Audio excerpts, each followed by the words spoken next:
All right, I'm going to do a reaction video and a critique video on Patrick Bet David. If you don't know who he is, he's big on YouTube. He's a real estate investor. He actually does a lot of businesses and analysis, something like, but he's very good. He's very knowledgeable. He's been around for a minute. And what I'm going to do is I'm going to critique him right along with me. Watch this video because I wanted to see what he has to say and put in the chats what you feel. All right, so here we go. What's going on, real estate investors? Before we get to the next video, I'm going to make a quick announcement. I do have an ebook out to help you out through your real estate journey. So if you want more information, click the link down in the description below. Let's get to the next video. Tom, I'm going to go to you first. 4 in 10 consumers expect housing market will crash. Survey finds 4 in 10 consumers believe housing market will crash. Economists and real estate industry, by the way, let's say economists and real estate industry leaders generally agree that the U.S. housing market has slowed and will continue to in 2023, but have tended to use words like temper, modest, correction when referring to declining sales and price ahead. Crash is a word that has been almost universally avoided. Consumers may have gloomier expectations. A recent Lending Tree survey of 2,033 Americans ages 18 to 76 found 41% believe the housing market will crash in the next 12 months. Crash is defined as a significant drop in home values in a short period of time. Of those expecting to crash, 3 out of 4 think it will be as bad as worse of 2008. Okay, so look. As a real estate investor, sad to say, but it's the truth, we want a crash, right? Because when the crash comes, it's not if, it's when. We buy properties below market value. You're really buying them at a discounted price, and that's as us as real estate investors want to do. So I don't look at it as far as a consumer standpoint. It's more of an entrepreneur standpoint. I want to buy low. And when we have a crash and it's a significant loss, that's even better. I don't want to buy during the high times, right? I'm buying during the low times. And when we do have this crash, it's not if, it's when. That's when I start to buy even more, and same thing as other real estate investors. Housing crash, home prices posted the 3rd straight monthly decline in September. Tom, thoughts?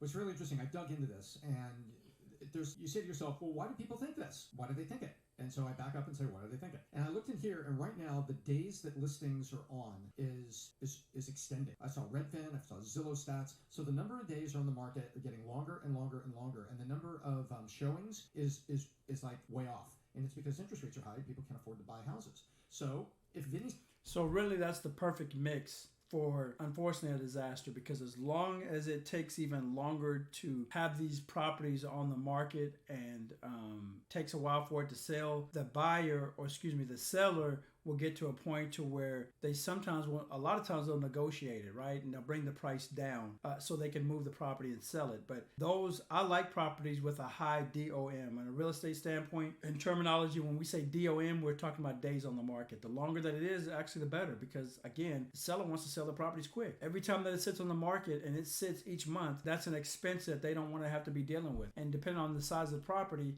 and the price tag, it can be pretty expensive. He's selling his house. Vinny's my friend. I said, how's it going? It's going nowhere, man. I had a good realtor. It's been on the market. Nobody came here. Open house was like 3 couples, and it's just sitting. It's just sitting. And she told me to drop it $49,000, so I dropped it $49,000, and it's still sitting. So Americans, number one, they know that things are sitting on the market. Number two, they know that the mortgage rates are higher, and it's making them all worried. Those are the 2 facts that you dive into the consumer sentiment. That's what they say. Man, nobody can sell a house in our street, and boy, look at the mortgage rates. The average person that doesn't read the Wall Street Journal, who's just aware of their own community, that's what they're seeing. What's also interesting is how regional this is. Right now, California, Washington, Oregon, and Nevada, it is in crash mode. Whereas South Florida, buoyed by a huge influx of people called demand, the market has only moved about 3-4%. So depending on where you live is also connected to this. But consumers are not dumb, and they're seeing what's out there, and suddenly it feels pretty bleak, and you survey them, and they said, oh, this thing's going to crash. Tom, let me ask Rational you, confusion? in your expert opinion, we can all agree that the 2008 financial crisis was spurned by the mortgage-backed securities and the, what was it, NINA, no income, no assets, and basically the loose lending, right? I mean, that's essentially the reason that the economy almost tumbled, all these mortgage-backed securities and all this loose underwriting. So, We were default and inventory both shot through the roof. So there was a lot of bad actors. There was a lot of loose underwriting. There was People were getting into homes when they couldn't even afford it, basically. That's what happened. Loose underwriting, people purchasing things that they know they couldn't financially afford, but the financial institutions were still lending. That is one part of the crash that caused it. But again, when us as real estate investors and entrepreneurs, we see crashes, we actually see opportunities. Consumer sees crashes, we equate it to opportunities as entrepreneurs. It was illegal, fraudulent, I don't know how many people went to jail for it, I don't know. But people were sort of calling it Michael Burry. So there were some definite reasons for that. in your expert opinion, what are the one or two bullet point reasons why this crash would happen now? Is it interest rates? Is it supply and demand? What would it be? Well, first of all, what goes up must come down. And because we printed all that money, we artificially inflated asset prices. We've talked about this on the podcast before. From cards, sports cards, collectors, to artwork, gold, NFTs, to crypto, to used everything. cars Yes. popped up, remember? And so Right. what goes up must come down. And right now what you've got is this crash is not going to be the structural disaster where you had all of those adjustees popped. Because remember, what happened wasn't that they had bad loans. It's that they all adjusted. And once the adjustment started, it was this horrible downhill storm of people defaulting because the interest rate came up and they're like, sorry, I can't pay that, I have to default. What you have right now is you have artificially inflated prices that have to come back down, and they're coming back down in the face of two things. Interest rates are really high, and you've got the affordability in terms of the individual consumer, so the demand side. So I don't see a structural disaster the way there was with the adjustable mortgages that suddenly adjusted and squeezed everybody and they defaulted. I do see that the prices were artificially inflated, and now you've got, interesting, the areas that have low demand, like California, Washington, where people are moving out of those blue states, reducing the demand for houses, and that's where you see it coming down first. But Americans are not dumb.